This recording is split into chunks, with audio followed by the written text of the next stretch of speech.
you want to see the questions I had to write up for you to answer? Oh, okay. Where did I grow up? Okay. I grew up in San Jose, California, and I'm currently living at my parents' house in San Jose, but most of the year I live in Phoenix because I go to Tempe, if you're gonna be specific, because I go to ASU, Arizona State University. I went to Valley Christian High School, and I go to ASU. What challenges did I face in high school? I don't know, AP classes were pretty hard. Making friends was tough at the first year. But then, by the time I was a sophomore, I was voted homecoming queen of a school I didn't go to. So that was pretty cool.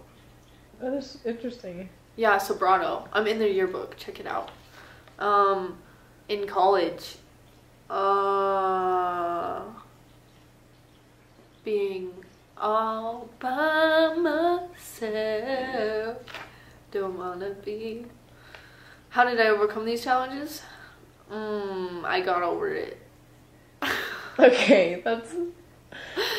Wherever I face adversity. Is that how you spell adversity? That's how you spell adversity. I feel like I've been misspelling it all my life. That's embarrassing for you. I know. What else was I thinking of that was embarrassing for me? Oh, I was signing the other day. Like this kind of signing? Like sign language. Okay. I was signing, like, I meant to say,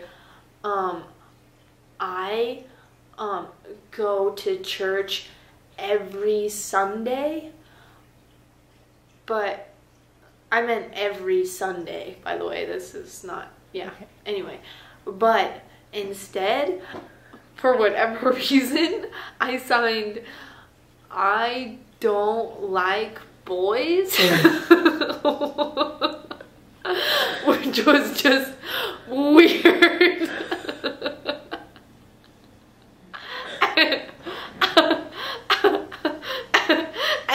About it on the car right over here. I was thinking about that and laughing at myself. That's so embarrassing. I can't believe I did that. What did you do when you felt you were being treated unfairly? Got over it. I don't know. Like I said, like I have the theory about how like it doesn't do all. I guess at Valley Christian one time they had this chapel speaker, and he wasn't just the chapel speaker. They have like these things called chapel speakers, which every Wednesday the school goes to chapel, which is where like the whole school gets together and then they sing like worship songs. And then like they have like a speaker like come out and like say like something that they think we need to hear or like challenge us in some way. And then twice a year we have this thing called Spiritual Emphasis Week, and that's where you have the same speaker every day for Monday through Friday. And like so there's like chapel every day, and I don't know, I always really liked them. Most of them were pretty cool. But this one time they had this guy, I think his name was like David Cahill or Mark Cahill, yeah. And he was really cool. He got like the whole entire school like involved and about like evangelization. And he was like, don't be afraid to tell people about the Lord. And like it was kind of cool. Like I enjoyed listening to him. And then when it got to the third day, he started talking about like, I guess on the second day he made a few comments like about how he like converted nuns. And like people were like, what? And then like when it got to the third day, he was like, yeah, Catholics aren't saved. And he went on through chapel to say how like the catechism and the Bible like butt heads, like they don't mesh. And like he was just saying like he used to be Catholic, he grew up Catholic, but the Catholic Church isn't truth, and like all this kind of stuff. And that's where my friends told me he had to stop being my friend. So like it made like a big deal in my life, the fact that they had this chapel speaker come out and say these things. And like I was like honestly offended because you know, like I'm still Christian, you know what I mean? Like sometimes I look at Protestants and I think that they're idiots, but I don't go around telling them that they're not saved, you know? Like I don't know. So I was upset about it, so I went in and talked with Mr. Westling, the school like I don't know what he is. Counselor? Maybe he was like a freshman counselor, but then they like changed his job to be something else. But anyway, he's just like a guy in the office, so I knew could do something about it. So like I told him, I was like, I'm upset about it because, you know, I like understand that like people can have certain opinions, but he went in front of all my peers and told them that I'm not saved. And told them that like the Catholic Church is not truth. And like he said that he would put the Catholic Church like on the same realm as Scientology. And like that's just absurd. Like I'm like what? Like we're the same. It's the same religion, like different denomination, but same religion. They hate the word religion, but that's Christianity, you know.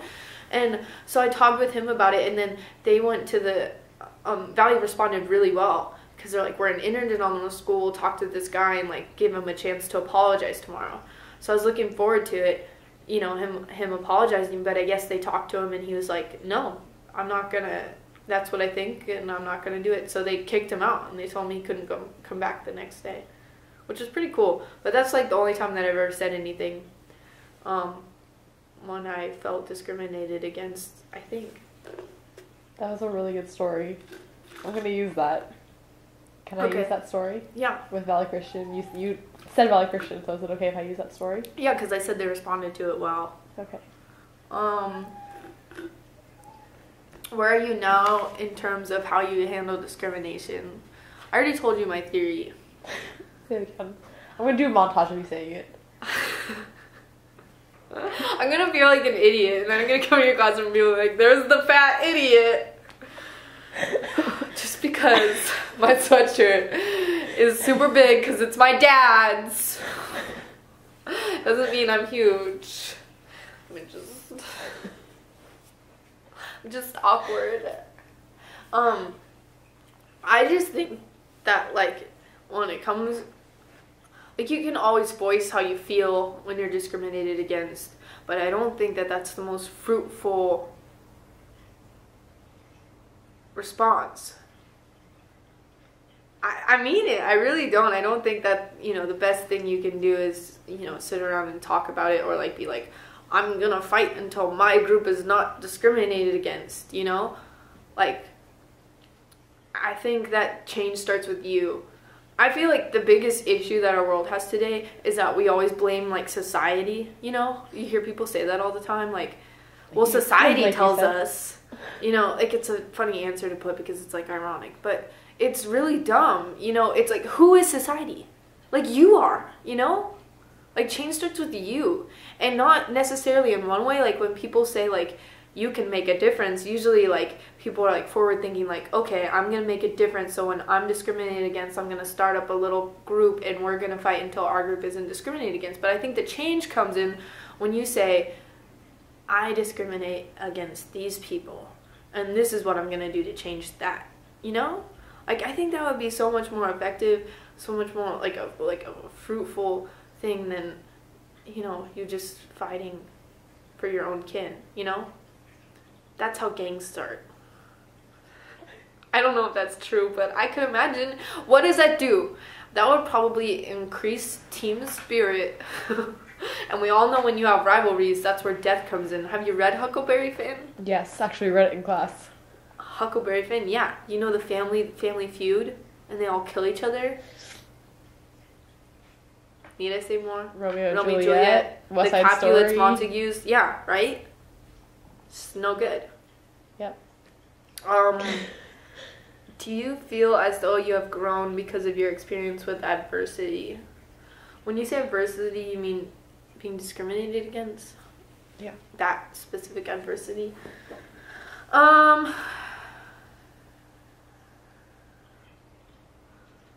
My friend just texted me asking if I would send him snail mail. Who sends snail mail? Yep. He'll never get it. I'm gonna put that in. You're discriminating against him because he wants snail mail. I'm just saying, who does that? Anyway. Change starts with you, Amy. Change starts with me. Actually, change starts with a C, but... Good one. That was funny. Okay. Putting that in too. So I could just be a fat chuckler. I would say, I don't know, like that experience at Valley with that spiritual emphasis speaker, like that really sticks with me. Like I have a lot of like memories with that because I don't know, it kind of like, I don't know, I feel like it kind of like shaped me in some way. I kind of got like tougher skin after that, you know? I felt like, I don't know, I felt a little bit like a different person after, in like a good way. And it kind of encouraged me to like learn a little bit more about the Catholic Church and like what I believe as a Catholic, and like to further plant myself or root myself in my Catholic identity, you know, by going out and like reading the catechism to like, because I was getting mad at this guy, but if I was to be honest, like I didn't know whether or not the Bible and the catechism butt heads like he was saying, because I never read them, either of them, except for like the things I had to read for my Bible class. So, you know, I actually went out and started reading them. So I guess I became less ignorant as like a response. So I feel like I grew in that way. And also just, you know, like everyone has those kind of experiences in their life. So I guess just part of growing up. It's just one of those things you gotta do, just one of those things.